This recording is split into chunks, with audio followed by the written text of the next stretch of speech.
Welcome back, y'all, and happy Tuesday. This is the Bluechip Breakdown, and I'm your host, Bull. It's time to start talking about the NFL draft for our Tennessee Vols that are eligible for the draft. We're going to be talking pre-combine, pre-pro day, all that type of stuff. We're going to be starting it off with the defense. Please do make sure to like and subscribe to the channel. All right, y'all, we're starting off with James Pearce Jr.'s profile. We all know that he's an edge rusher, listed at 6'5", 243 pounds on Tennessee's website. Now, some of the other players that we'll be looking at did participate in some postseason all-star games. They're going to have some different sizes from what we see on Tennessee's website. So if the players did participate there, if they've got the measurables from there, we'll be kind of pulling those just to let you know moving forward. So last season, James Pearce had 38 tackles, 7.5 sacks, 1 forced fumble, 1 fumble recovery. Those came on the same play on a goal line stand in a very critical moment for our Vols. That just goes to show how good of a playmaker James Pearce is in the biggest moments. And he also had the best pressure rate out of any Power 5 starter on defense last season at 23.1%. That's absolutely incredible. And he's been clocked as fast as 23 miles per hour. That might be even more impressive. I actually correlate that to a 4.3 or 4.4 40.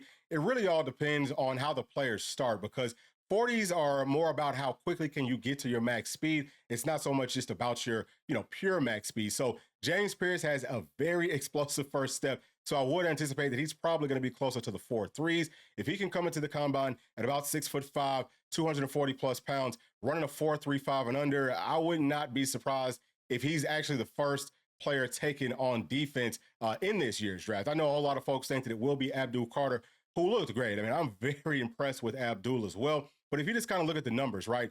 James Pearce, 7.5 sacks versus Abdul Carter's 12. But Abdul Carter had 280 more snaps than James Pearce did. Also, whenever you're looking at their pressure rate, Abdul Carter's was at like 18%. We're seeing that obviously James Pearce is a lot better. And then if you're looking at their miles per hour, Abdul Carter's been clocked as fast as 21.5 miles per hour. So that little bit of a difference can make a bigger difference whenever you're picking players and you're spending up, millions and millions of dollars on them. And then, if you're just looking at the size, James Pearce is taller, listed at 6'5". Abdul Carter listed at 6'3". Now, Abdul Carter is listed over 250 pounds, I think 253, and James Pearce is listed at 243. So I actually think that he played closer to 250. I want to say that I heard that from some of the insiders that he was, up over 250 pounds this year. He definitely looked like he was. So the whole point here is we come all down to the last category. We're saying that James Pearce is projected to be a first rounder. And again, I think that he's going to be for sure a top 15 pick, but I just would not be surprised if maybe he is the first edge rusher taken in this upcoming draft. And now let's take a look at some teams that might be picking James Pearce. This is from NFL Mock Draft Database. Y'all know that I love this site because they pull from a lot of different places and they, kind of average everything out. So on this site, we're seeing that James Pearce is obviously projected to be a first-round draft pick. They're saying that the best ranking is 10th overall. His overall ranking right here is 14th, but the consensus is 9th going to the Saints. I hope that does not happen. But let's scroll down. Let's talk about some teams that they have been projecting to pick James Pearce. And you can see the dates that all this stuff dropped. And we're seeing that, here pretty recently that my Falcons have been projected to pick up James Pearce at number 15. One of the, maybe more talked about that I've seen right here is all the way down at the bottom with Washington.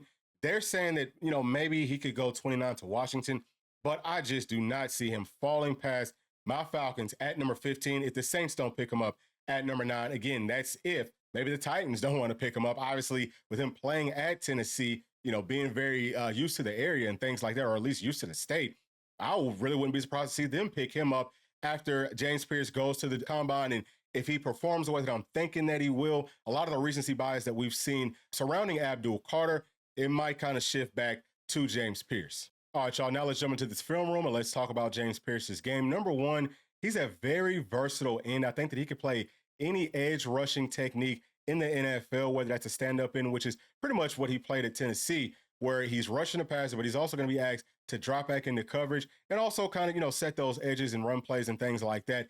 He can do all of that, but he's got a crazy first step. It's super fast, and it's going to be tough for any offensive tackle on any level to get into their pass sets to block James Pearce. Now, one of the things that he is going to have to work on is a secondary move, because those guys on that level, they're going to take away what you're really good at. You can't just be a one-trick pony and find as much consistent success in the NFL. So once he does get some sort of a spin move or just any sort of a secondary move, he's going to be absolutely outstanding. Now, I will say this, his bull rush might be a little bit of a secondary move.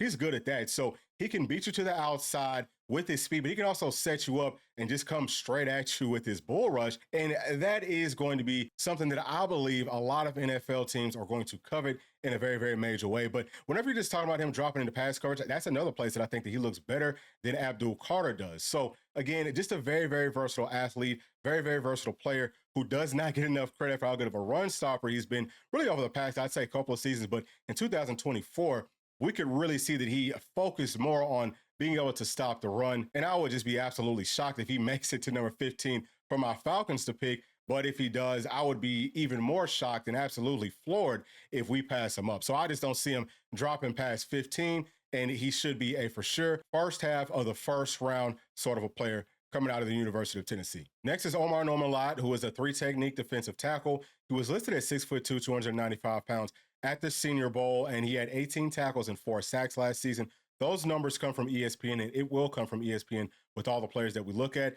He actually had the highest pressure rate out of all starting Power 5 defensive tackles in the entire country. He actually didn't start for Tennessee, but the pressure rate was 21.4%, which is absolutely outstanding. And he's been clocked as fast as 20 miles per hour, which I correlate to a 4.5, maybe a 4.8 40. Again, it just really all depends on how quick the start is. For players that are playing tackle, these teams are going to be looking more at, how quick can you start? What's that, 10-yard split, things like that. And he is a player that has a tremendous start, very similar to a James Pearce. So I would not be surprised if he could come in at maybe about 295 and run sub 4.7, so under a 4.7. If he runs 4.6 or 4.5, I would be absolutely shocked, especially looking at his film and all that and, everything else. I'd be absolutely shocked if he does not end up being maybe the first defensive tackle taken. He should be top 2 for sure, just unless whatever his off-the-field stuff is. It's just horrible. It'd have to be absolutely horrible for him to drop beyond that. And we see that he is projected from the first to the second round. And now let's take a look at Omarr Norman-Lott's profile with NFL Mock Draft Database. We actually looked at this yesterday or, one of these very recent days. Either way, he is projected as a second rounder. They're saying that, maybe 62nd overall pick. His best is 58th. And they're saying, first round percentage is 2.6%.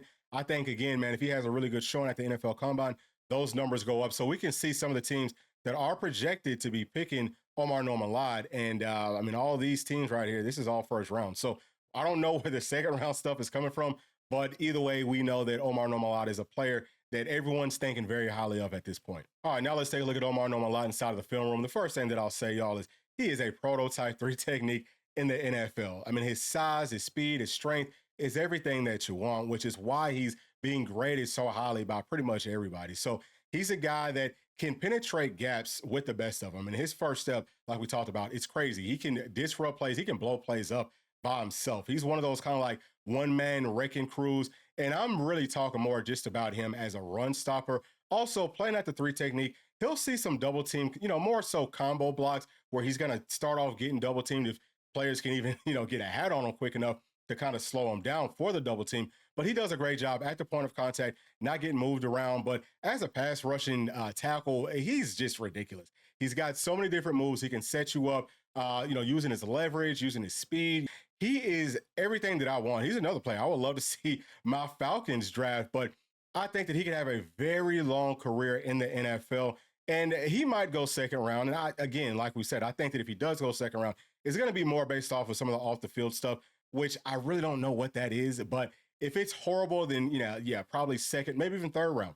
But if he can kind of speak to that, which I know that he's going to have really good agents and things like that are going to prep him for those types of conversations and stuff. Sometimes you just have to be straight up and honest, because they're going to find out exactly what you did anyway. But I just think that if he has some good answers to those tougher questions, then he is a guy that, I would be hard pressed to believe that he's going to slip past the first round. I've looked at a lot of different tackles out there, and he's probably the most impressive, I think, from top to bottom, if you're talking about an entire skill set.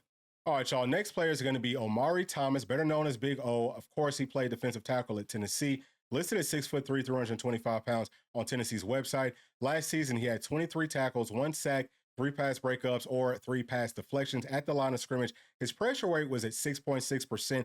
Now, he's not playing the same sort of tackle that, somebody like Omarr Norman-Lott plays, okay? He's a guy that is more so asked to, maintain these 2 gaps. He's a 2-gapper. He's a bigger guy. So his pressure rate, it does not need to be good, but for his size and for the actual technique that he plays. 6.6% in the SEC. That's going to look really good to all these teams. He's been clocked as fast as 17.8 miles per hour. I think that could be close to about, like a 5 flat 40. But he's a guy that, could actually break that. And, I think whenever he first got up on campus, he was running maybe a 4.8, 4.9. Don't quite quote me on that. But he could probably, cut 5, 10 pounds or something like that and run a sub 5 flat 40. That would be huge for him. It just shows how good of an athlete he actually is. But again, for a tackle like Big O, it's going to be more about that 10-yard split. If that looks good, then he should be fine. Now, I don't think that he has a crazy fast first step, but it's definitely going to be better than a lot of the players that are close to his size because he really is a great athlete. Now, he is projected to go in the 7th round or to be an undrafted free agent. Let's take a closer look at some of those numbers. All right, and we're seeing that Big O's overall rank is 353rd. His best rank is 335th. I do disagree with that. Let's come on down and talk about some teams that are projected to be drafting Big O potentially. And the top 2 will be from 2025. The bottom 2 are going to be from 2024. So we're seeing that maybe the Dolphins might pick him up. I would love for him to be able to go down and play in South Florida. That would be great for him. Obviously, he's going to have a teammate there with Jalen Wright, but we're also seeing maybe 299, and they're not really showing a team right there. So again, I do disagree with these numbers, but let's jump into the film room so I can tell you why. So first and foremost, with Big O, he does a really good job of just doing his job, right? Of not getting moved off the spot. He can maintain 2 gaps, but he's also quick enough that he can get skinny and get through some of those gaps. I've seen him blow plays up too. That's rare to see with a player of this size. He moves very, very well. And it's not just about, vertical movements, but also his lateral stuff looks really good. He can change directions very, very well for his size. And he plays with such a high motor. His character is great off the field.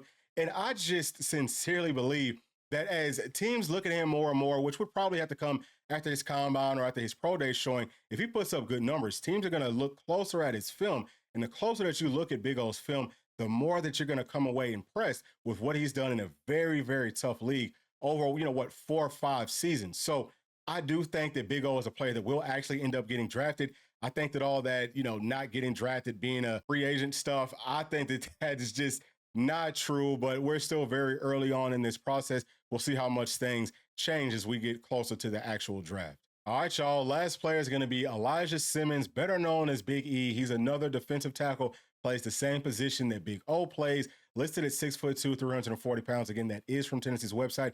Last season, he had 11 tackles. His pressure rate was 0.9%, and he was also clocked as fast at 17.8 miles per hour. At that size, that's disgusting. If he somehow breaks a 5 flat 40, I promise you somebody's going to draft him.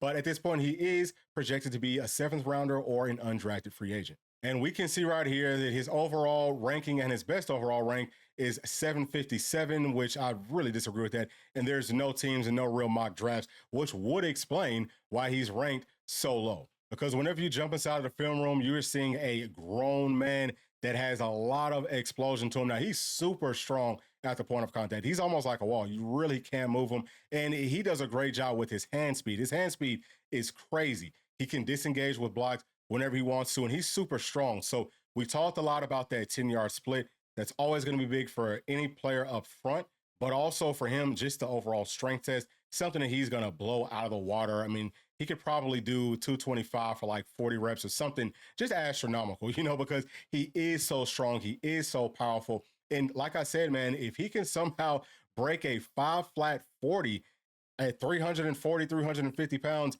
somebody is for sure going to draft him. They're going to look closer at his game film, and they're going to come away very, very impressed with Big E. All right, so that's going to do it for this video. We have 2 players that we do believe will be going in some of the earlier rounds in the NFL draft. Again, this is pre-combine, pre-pro day stuff. Everything is subject to change every single day because all these players are going to be put up under a microscope until draft day, all the way up actually to like the actual draft time.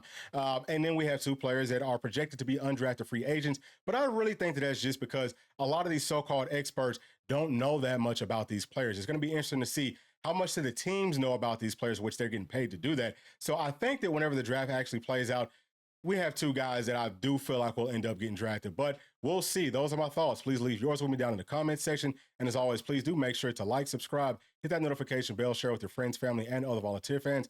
And we'll see you all on the next one. Thanks. Peace.